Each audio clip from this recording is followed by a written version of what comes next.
Bismillahirrahmanirrahim. Assalamualaikum warahmatullahi wabarakatuh. Di video kali ini, saya akan mendemonstrasikan perintah-perintah yang ada pada DML, pada aplikasi MySQL. DML itu singkatan dari Data Manipulation Language. DML itu isinya nanti ada subperintah dari bahasa SQL yang biasa digunakan untuk mengubah, memanipulasi, dan juga menampilkan data, ya. Nah, untuk yang akan saya demonstrasikan kali ini itu hanya beberapa perintah saja, ya, karena video ini akan saya bagi jadi dua bagian.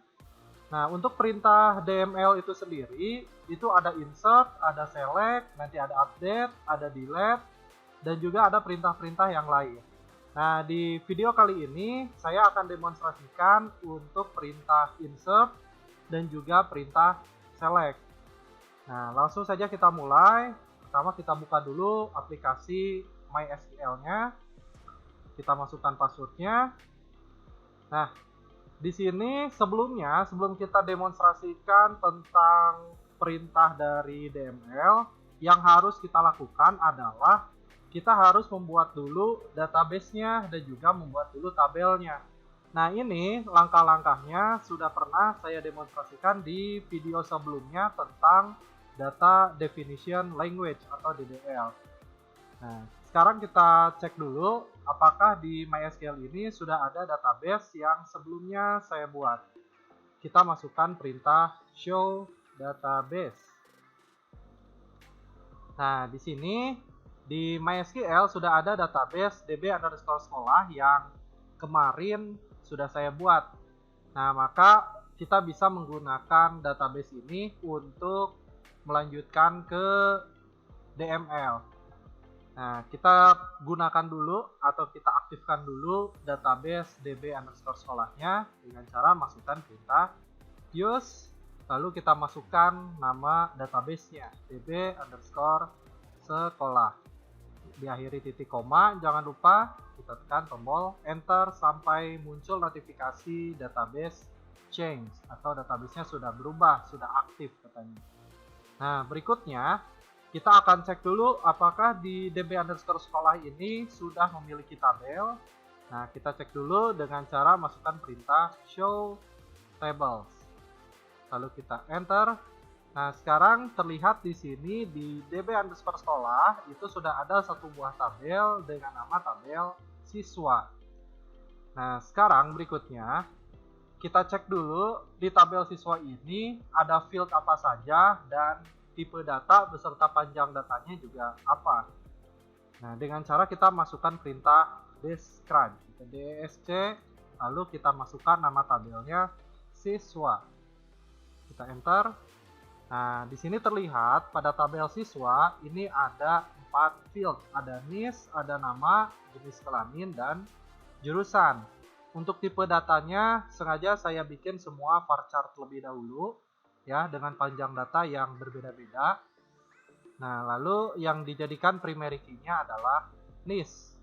Nah, sekarang kita sudah tahu bahwa di database db_sekolah ini dengan tabel siswa di dalamnya ada 4 buah field. Maka kita bisa lanjutkan untuk ke DML, yaitu yang pertama kita akan menggunakan perintah insert. Nah, insert ini adalah jenis perintah yang digunakan untuk memasukkan data baru pada sebuah tabel. Nah, untuk strukturnya sendiri itu menggunakan perintah insert into, lalu dilanjutkan dengan nama tabelnya apa, lalu ada values, ya, insert into nama tabel values dalam tanda kurung. Nah, di dalam tanda kurung ini kita masukkan data-datanya apa saja, disesuaikan dengan urutan field yang ada di sini. Langsung saja saya demonstrasikan. Kita masukkan perintah insert into. Nah, nama tabelnya adalah siswa, lalu values dalam tanda kurung. Nah, setelah dalam tanda kurung ini yang pertama kali kita masukkan adalah berarti NIS. Nah, misalkan NIS-nya saya masukkan 2223.10.001. Nah, ini menggunakan tanda petik ya, karena dia merupakan varchar tipe datanya. Lalu dilanjutkan dengan koma, berarti data yang ini di dalam tanda petik ini itu akan dimasukkan ke dalam field NIS.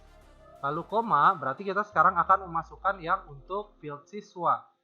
Nah, kita masukkan, misalkan namanya adalah Budi. Pakai tanda petik lagi, koma, lalu kita lanjutkan jenis kelaminnya. Misalkan sini saya pakai singkat saja ya, L. Lalu dilanjutkan dengan jurusan, misalkan RPL. Setelah saya masukkan, di sini tinggal diakhiri dengan tanda kurung. Ini untuk pasangan yang ini ya, tanda kurung ini diakhiri dengan titik koma. Nah, ini perintah untuk melakukan entry data atau memasukkan data baru ke tabel siswa. Ini strukturnya insert into, itu perintahnya. Lalu ke tabel apa? Dilanjutkan dengan values. Nah, values ini berarti di dalam tanda kurung values ini itu diisi dengan data-data yang akan kita masukkan pada masing-masing field dan kita sesuaikan urutannya. Nah, ini yang awal, di dalam tanda petik awal ini berarti ini untuk field NIS. Yang Budi ini berarti untuk field nama, lalu L ini untuk field jenis kelamin, dan RPL untuk field jurusan.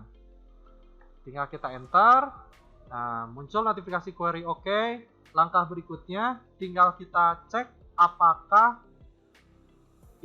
data yang tadi kita masukkan itu sudah masuk kepada tabel. Nah, untuk menampilkan data yang ada pada tabel, itu kita menggunakan perintah DML yang kedua, yaitu select. Nah, select ini digunakan untuk mengambil ataupun menampilkan data dari satu tabel atau beberapa tabel yang ada di sebuah database. Nah, di sini saya contohkan select. Nah, berikutnya ada bintang.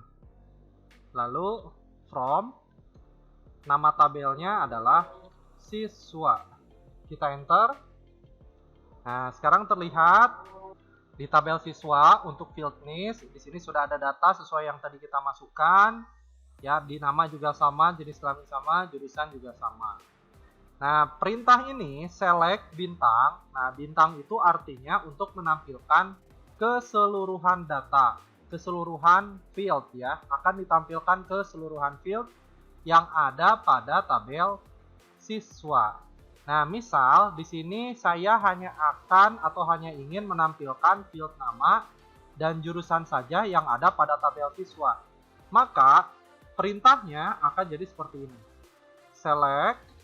Nah, bukan lagi bintang, kalau bintang itu untuk semua. Maka kalau hanya mau menampilkan nama dan jurusan saja, kita masukkan nama, itu fieldnya ya, dan jurusan. Nah, jadi kita masukkan nama fieldnya. From. Nah, from dari apa? Tabel apa? Dari tabel siswa. Maka hasilnya seperti ini. Kalau tadi bintang akan ditampilkan seluruh field. Nah, kalau hanya menampilkan beberapa field saja, maka di sini bintangnya kita rubah jadi nama field tersebut dari tabel apa. Nah, di sini sudah tampil dengan data-datanya. Nah, berikutnya akan saya demonstrasikan. Saya akan memasukkan beberapa data lagi.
perlu kalian perhatikan juga dalam query untuk memasukkan data ini, untuk insert ini, pada bagian values, pastikan bahwa untuk primary key datanya dipastikan harus berbeda. Karena primary key itu sifatnya kan unik, maka data-data yang dijadikan primary key fieldnya itu pastikan berbeda-beda. Nah, kalau untuk field-field yang lain itu tidak akan masalah jika sama, karena dia bukan merupakan primary key.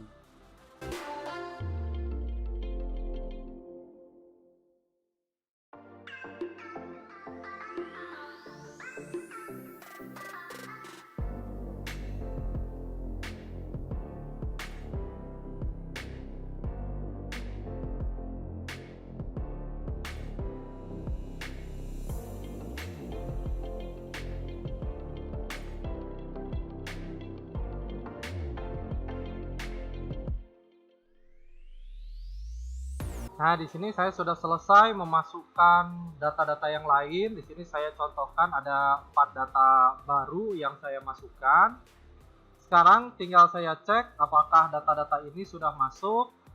Nah, dengan cara memasukkan perintah select. Di sini karena akan saya tampilkan semua, maka saya gunakan bintang from tabel siswa.